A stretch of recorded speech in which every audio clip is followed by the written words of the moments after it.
After 5 minutes after 10 o'clock. Thank you for tuning in this rainy Wednesday. I hope you're doing well. If you have put away something for a rainy day, then this is the time to pull it out. Maybe that something is a book. And if you don't have one, I've got one to recommend to you. And it is a great book. It is called Wayfaring Stranger. It is described as a thrilling ride, an epic romance, and the story of big oil before it was big. I am so looking forward to speaking to the author, James Lee Burke. He's on the phone.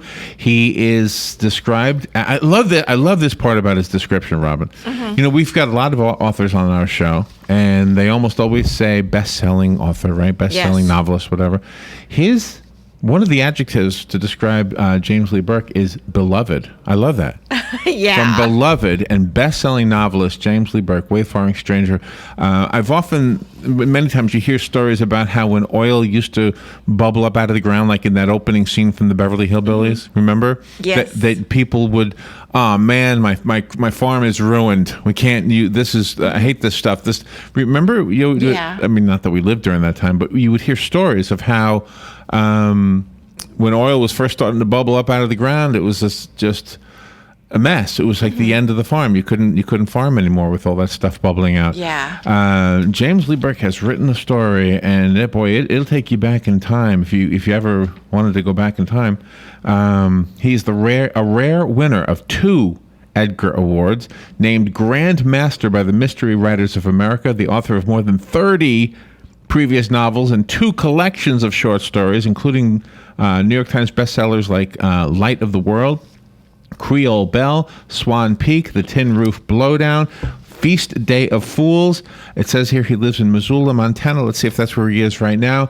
Good morning, James Lee Burke. Good morning, James. Well, good morning. I thank you for having me on your show. Oh, you're welcome. Thank you. It's an honor. Are you in Montana right now? Yes, sir. We live on a ranch about 15 miles outside of Missoula. Oh, okay, outside of Missoula. And am I right? In the day when oil was not used for anything, it was actually a curse for a farmer? Well, the book begins in 1934 during the Dust Bowl era. The first chapter is narrated by a 16-year-old boy named Weldon Holland. I've written about the Hollands a number of times over the years. The story goes through the war years, when Weldon, the narrator, ends up at the Battle of the Bulge. And then the story returns back to the United States during what Gore Vidal called the Golden Age. It was a wonderful time. It was a remarkable time to be around. And it deals with not simply oil. It really is about some very principled people and the trials that they face when they deal with some really bad guys, pernicious men.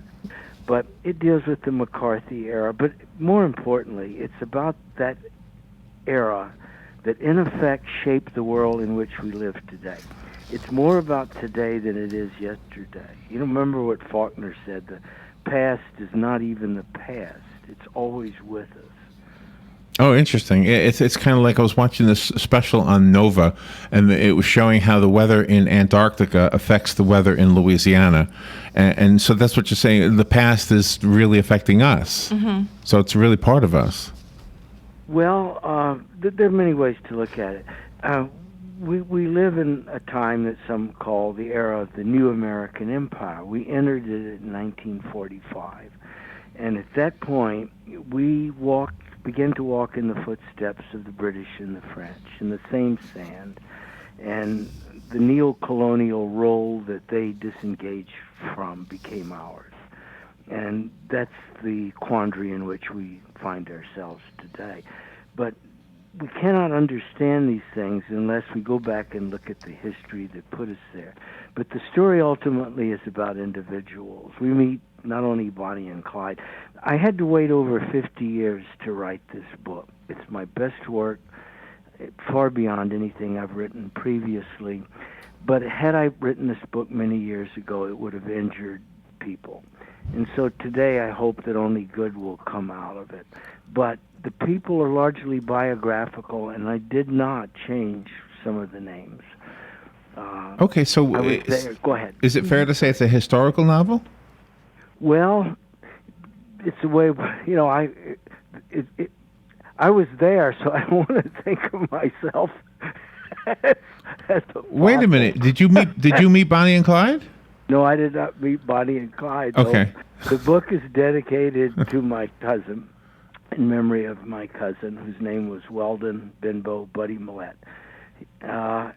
Came back from the war with World War II with the Silver Star and 2 Bronze Stars and 3 Purple Hearts. He went all the way to the Elbe River.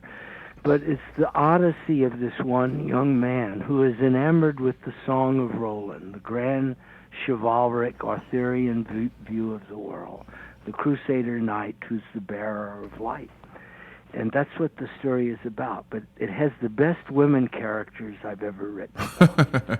Why? Why are they better than other women characters you've written? Well, I think they're the most complicated. They're also the most emblematic of their time. One's a young woman from Bogalusa, Louisiana, who becomes a famous movie star. A poor girl who was in some ways undone by the world in which she entered. Hollywood's a magical place, but it's a predatory one as well. The other woman we meet is a survivor of a death camp. Weldon finds her under a pile of corpses inside Nazi Germany, he and his first sergeant, and he brings her back with him to the United States. That's Rosita. That's correct. Mm-hmm. And is the real Weldon, I mean, did your cousin do that? I better not say anymore. Okay. Okay. Well, you said something earlier that intrigues me. You said that you couldn't have written it earlier because some people would have been hurt. That's correct. Can you elaborate on that? Who would have been hurt? No. No, I can't. Oh man, you're mysterious. No, these are people I knew. They were members of my family. I was there. The book is not meant to injure or to harm anyone. And every author has to make that consideration. And so I wrote this book finally. I'm 77, at a time in my life when I thought I could write with some objectivity about events that other people have not written about. And I think I did so with an appreciable degree of accuracy, but others will have to judge. And the personalities that you have handled very delicate situations like the marriage between a Jewish person and a Christian person, and how that Jewish person was looked at by other members of society. And you've done that in a very delicate but intriguing manner. It really keeps the reader's attention. I'd like to get that on the jacket of the book, if you wouldn't mind. That's a great blurb. How about the side of the Goodyear blimp?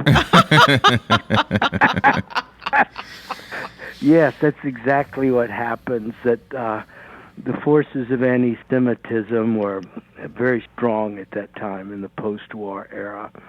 And Rosita Lowenstein is her name, comes back to the United States and becomes the target of some anti-Semites there in Houston and Dallas. But that was the downside of that era. It was the McCarthy era, era of fear as well, because it was inculcated in people. It's something that we've unfortunately not gotten rid of, the deliberate inculcation of fear in the electorate. But yeah, no, absolutely, I agree with you, and I think that in spite of our efforts to be more civilized, I think we still face anti-Semitism, racist attitudes in our community, in our world.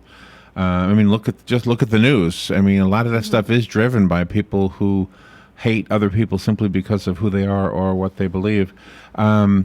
This is fascinating. I am so looking forward to continuing our conversation. We do have to take a commercial break, and we'll be back.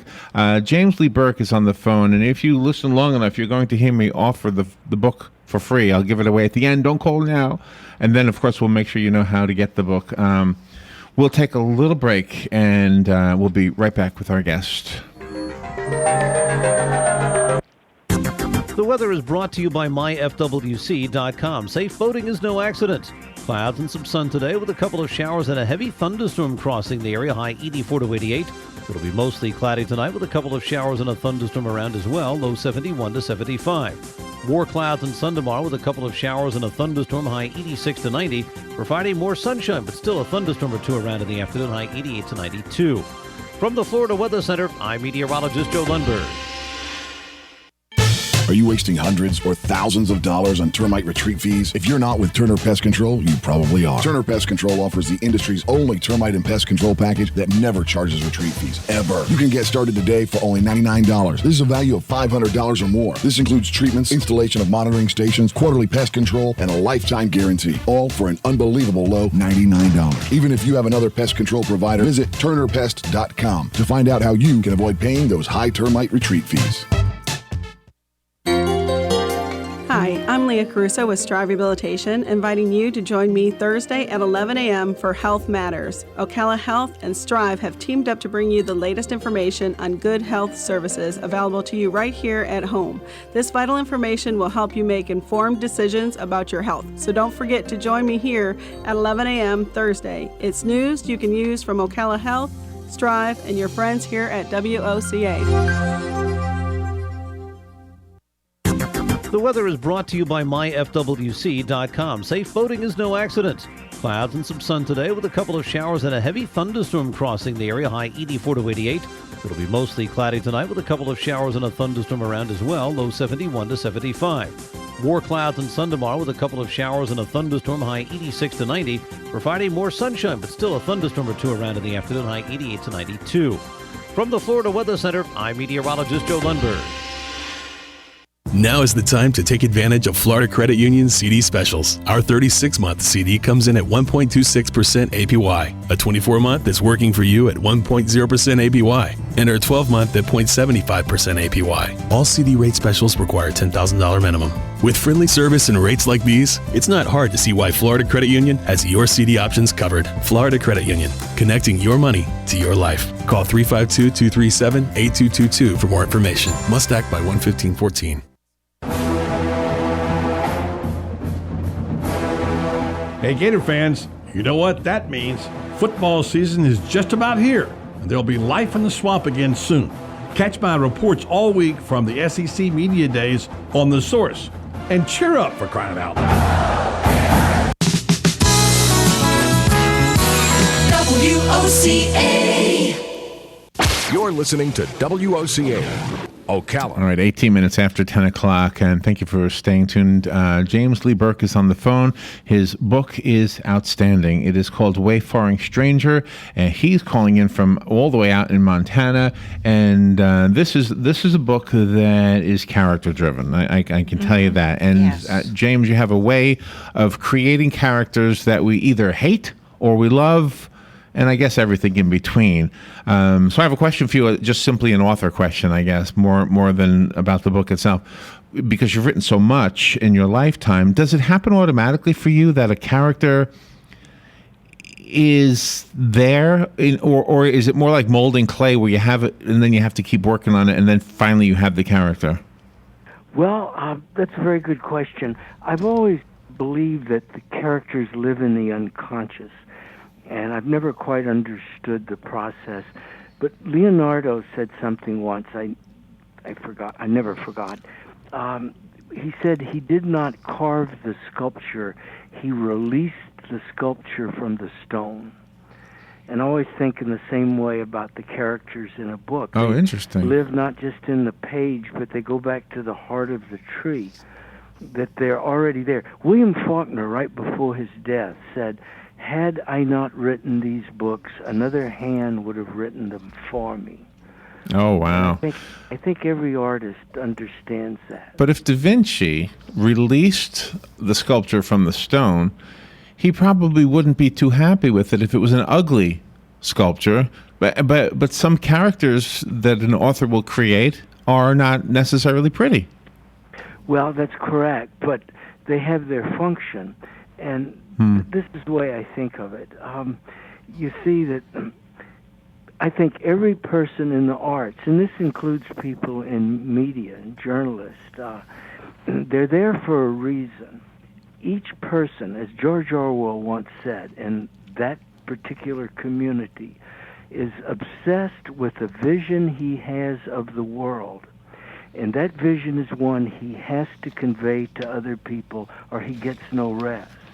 He may go ahead and do other things rather than follow that compulsion, but he'll never be happy.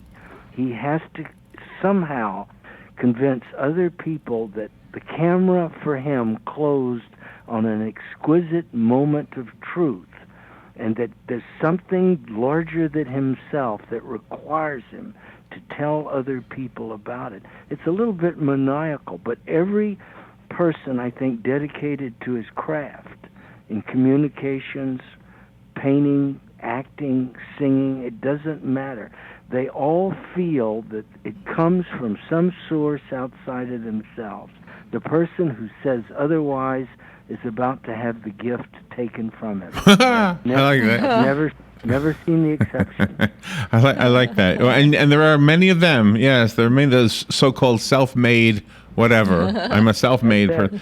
One of the scenarios in your book has to do with a conversation about joining a country club.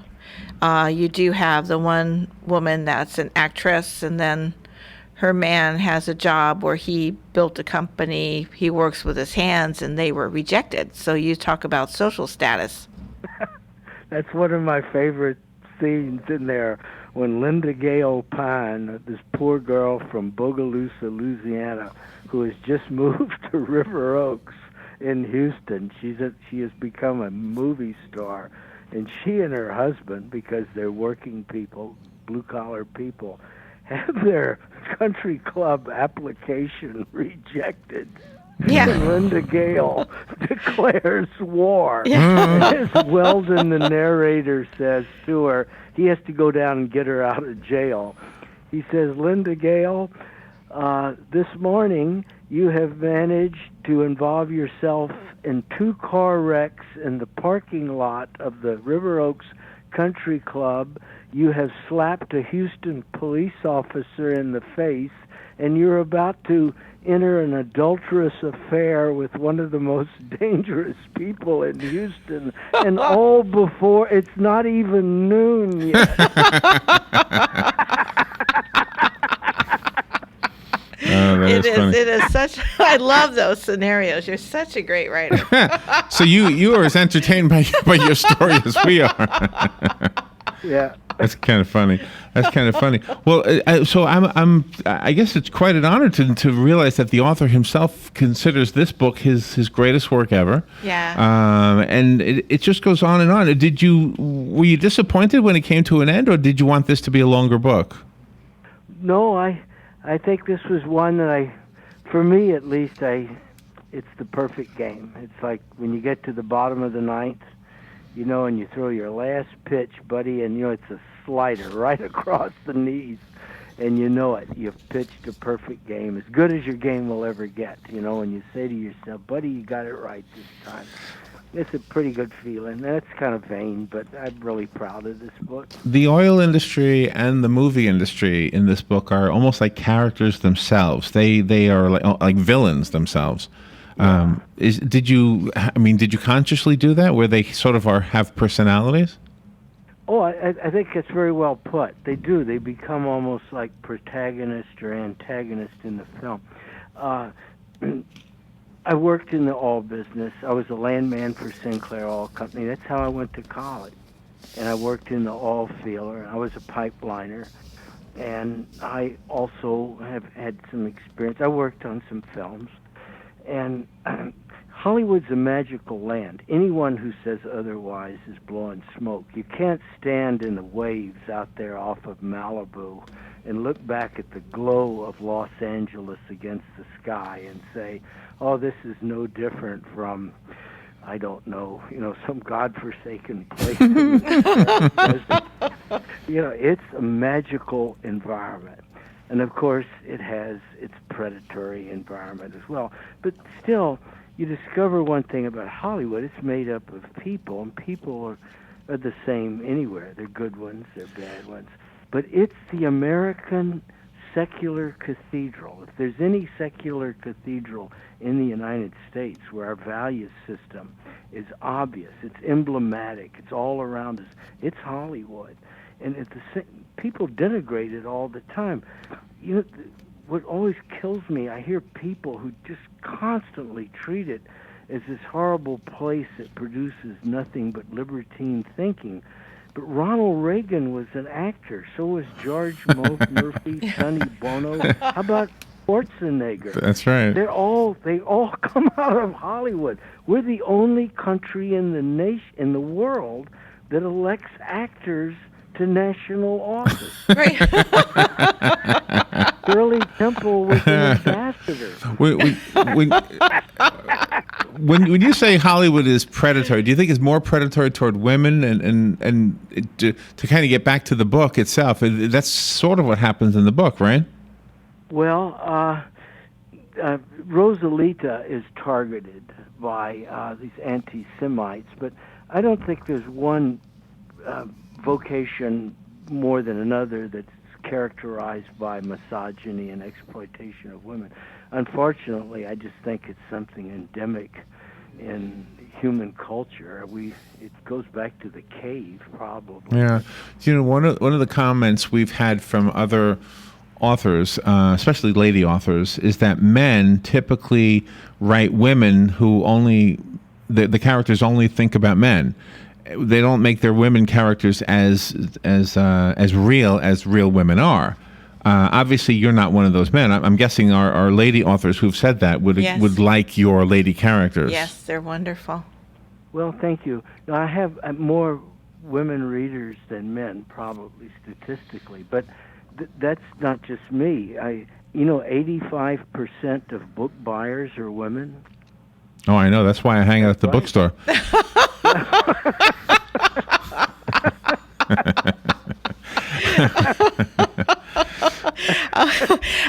You really have a huge grasp on all of the historical moments, like you said about the Battle of the Bulge, what everyone was going through during wartime. And then once the war is over and they come back to America to try to live a peaceful life, you also express the evils that are around us during peacetime. You've got such a great balance and true-to-life scenarios in your book. Well, thank you. Yes, and the narrator of the book, Weldon Holland, the book, as I mentioned, was dedicated to my first cousin. He discovers that as an oil man, he becomes an oil man, or he has his own pipeline company, that he has to deal with some truly evil individuals. And you see, what some people don't understand is that the people on the ground in the oil business, the men and women who actually work in the field, in my experience, are the bravest and most stoic people I've ever met. If they had fear, I never saw the instance. In dangerous situations, it's real easy to get hurt or killed in the oil field. But they're remarkable people who go everywhere and do jobs that nobody else would do. The people who run large oil corporations are cut out of different cloth. They're rough guys, and they do business with baseball bats, and they will be the first to tell you that. Oh, wow. In their way, Wow. This is how it's put. They'll make a speed bump out of anyone who gets in their way. James, we have 1 minute, so let me give away the book. I have a copy of the book. It's called Wayfaring Stranger. Call me right now at the WOCA Climate Control Source Hotline, 622-9622, if you want the copy that was sent to me. The rest of us have to go buy it. Do you have a website, James? Yeah, my daughter runs one, just called James. It's called JamesLeeBurke.com. Same for the Facebook page. Okay, JamesLeeBurke.com. And the book is everywhere, right? Yes, sir. I hope it is.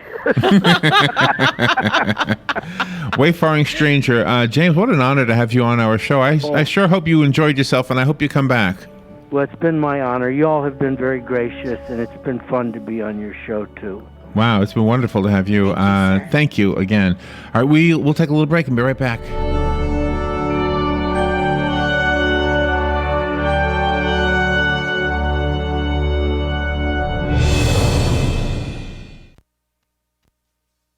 Fox News Radio, I'm Lillian Wu. Many Palestinians getting a warning as Israel steps up air attacks on Hamas targets. The Israelis dropped leaflets and made phone calls telling residents they have to evacuate for their own safety.